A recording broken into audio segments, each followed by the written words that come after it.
Figma number 603 Mio from Xenoblade Chronicles 3.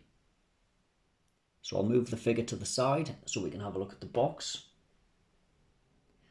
So this box is a larger box than most standard Figmas come in, but she does come with a decent amount of accessories.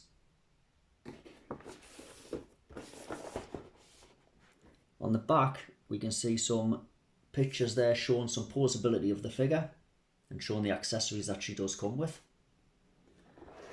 On the side we get some nice product shots of the figure.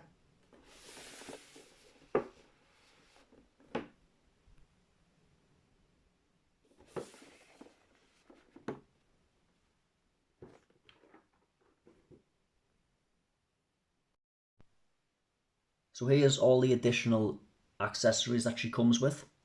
She gets 3 additional faceplates, a flute, 2 blade weapons, a book, a stand as standard that comes with all Figmas, and she also gets her long hair.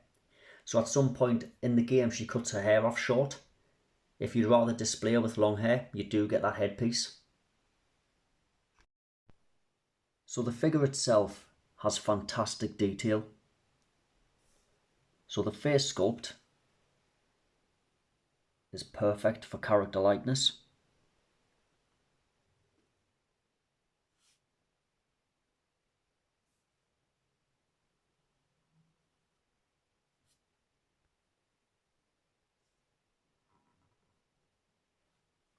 She also has a tattoo on her neck.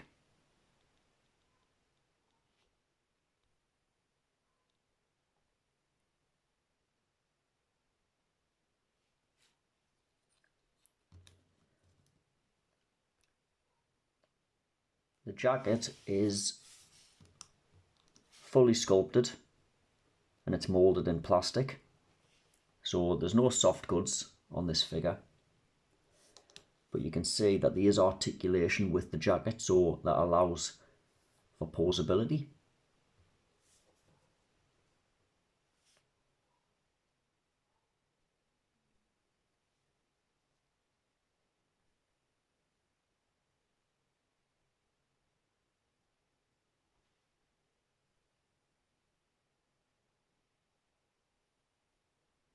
Lots of fine detail with the paint.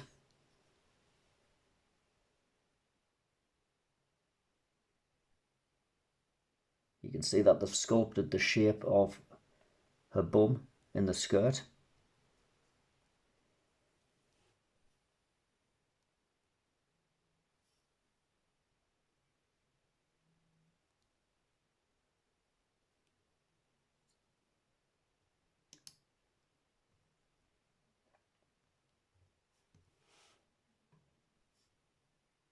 She has a diamond on her chest.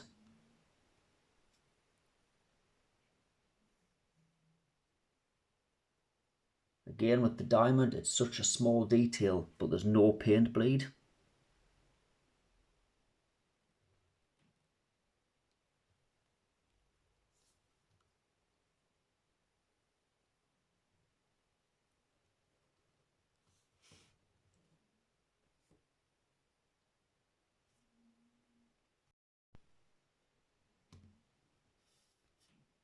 Here she is with long hair.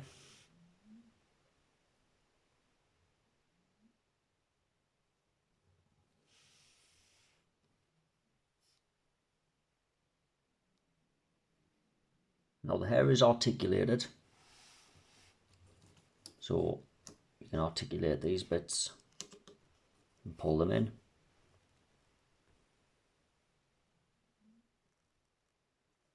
Now I have got some paint bleed on mine. You can see the red at this side of her hair. That's not supposed to be there. So more than likely when they've been painting the braid at the side of her hair, we've gotten some paint bleed on this side.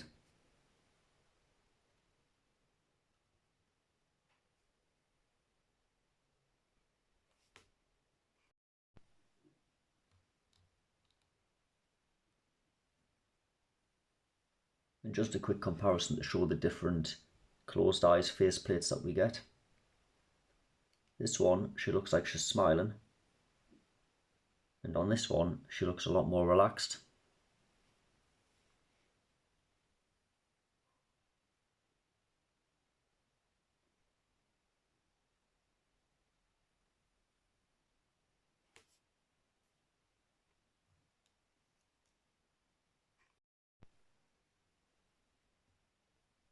And this is her angry face.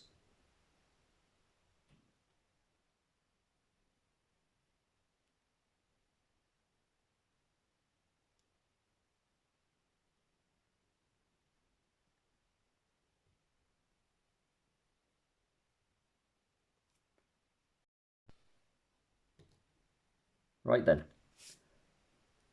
on to posability. So the jacket is sculpted in plastic. There's no soft goods on this figure. The jacket itself is a little bit restrictive when it comes to posability, but we'll have a look at that in a moment. So we'll start with the head. She can't look up very much. That's about as far as we're going to get. That's full range of motion with the neck. But she can look down quite a bit.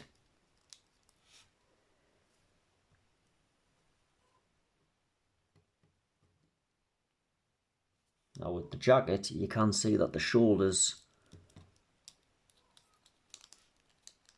they are a bit restrictive, so that's full range of motion that we're getting with the shoulders. You can see that the arms are able to be pulled out of their sockets at the jacket.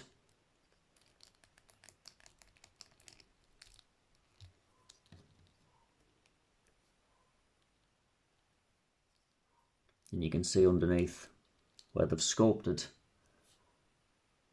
the break in the jacket, but that's just all for posability. Single jointed elbows.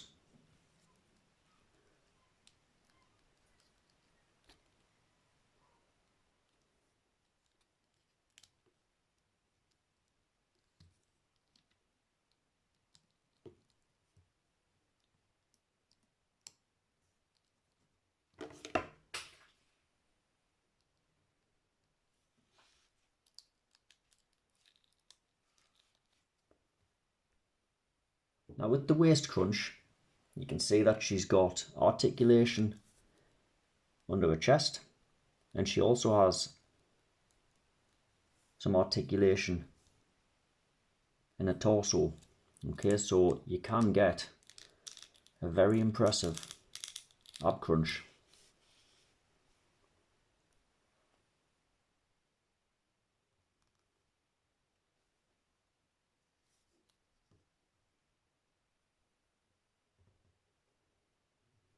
She can't bend too far back. In fact, she doesn't really have much in the way of bending backwards. That's about as far as you're going to get, even though there's articulation itself. There's a cut in the jacket which is designed to flare out. I think that's more for, you know, getting some action shots with your poses.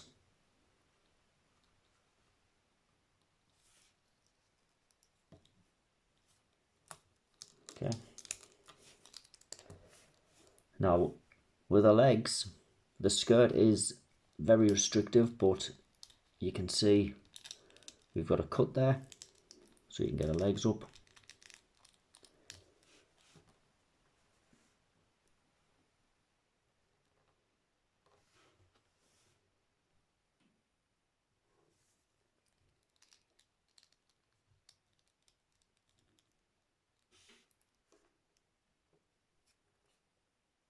Single jointed knees.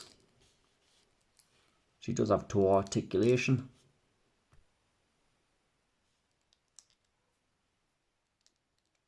Ankle articulation. And the legs themselves, they are on drop down hips. Okay, so The hips are able to drop down, but be careful when you pull the hips because her legs can pop out of the sockets.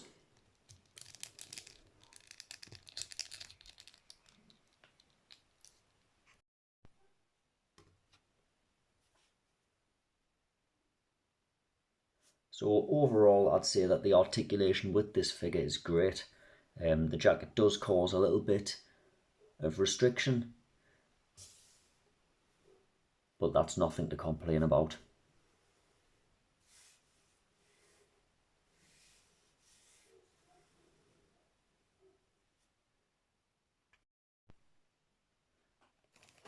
And here are the additional hands that she comes with. All of these hands are unique to this figure. You can see by the gloves that she's wearing. You've got flute holding hands, you've got fists, you've got weapon holding hands there. All unique to this figure.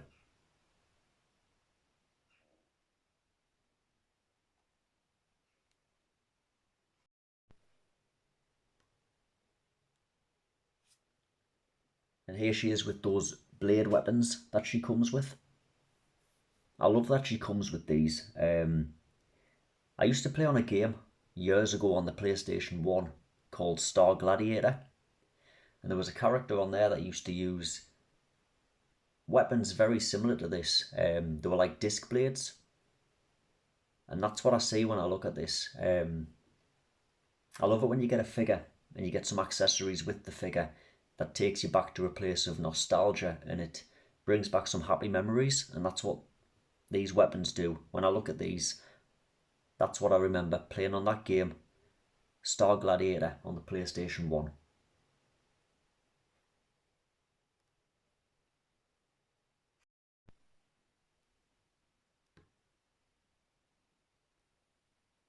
So before we do some size comparisons, I'm just going to explain how the scale situation works with Figma.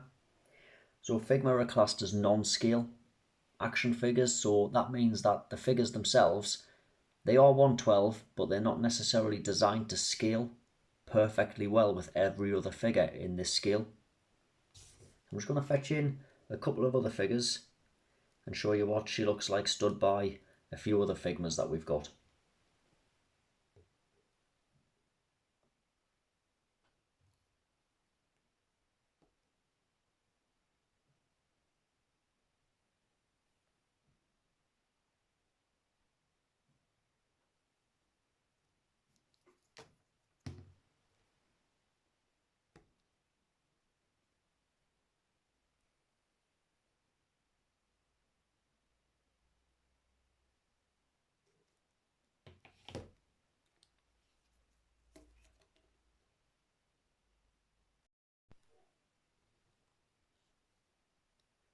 So then, overall, another excellent release from Figma.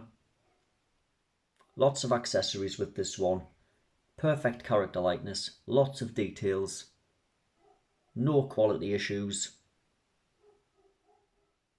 Just another excellent release.